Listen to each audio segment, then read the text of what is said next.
नमस्कार मित्रांनो अखेर नमो शेतकरी महासन्मान निधी योजनेच्या 8व्या हप्त्याची प्रतीक्षा संपली आहे. आज 100% नमो शेतकरी महासन्मान योजनेचा हप्ता शेतकऱ्यांना वितरित केला जाणार आहे. हो मित्रांनो, आज अर्थसंकल्पीय अधिवेशनाचा शेवटचा दिवस आहे आणि आजच शेतकऱ्यांना नमोचा हप्ता वितरित करण्यासाठी कृषी विभागाकडून मोठी हालचाल करण्यात आली आहे. मित्रांनो, तुम्हाला माहीत असेल, मागच्या आठवड्यामध्ये कृषी मंत्री दत्तात्रय भरणे यांनी घोषणा केली होती की राज्यातील 90,34,000 शेतकऱ्यांना नमो शेतकरी महासन्मान योजनेचा 8वा हप्ता पुढील आठवड्यात दिला जाणार आहे. तर मित्रांनो, फायनली कृषी विभागाकडून आजच हप्ता वितरणाचा मार्ग मोकळा करण्यात आला आहे. तेव्हा राज्यातील 90,34,000 पीएम किसान लाभार्थ्यांना आज नमो शेतकरी योजनेचे पैसे मिळणार आहेत. अर्थात नमोचा 8वा हप्ता खात्यात येणार आहे.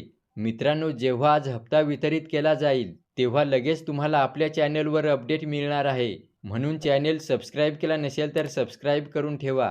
तर अशा प्रकारे मित्रांनो, आज मुख्यमंत्री देवेंद्र फडणवीस, उपमुख्यमंत्री एकनाथ शिंदे, तसेच उपमुख्यमंत्री सुनेत्रा पवार आणि कृषी मंत्री दत्तात्रय भरणे यांच्या माध्यमातून या नमो शेतकरीचा 8वा हप्ता लाभार्थ्यांना वितरित केला जाणार आहे. व्हिडिओला लाईक करा. धन्यवाद.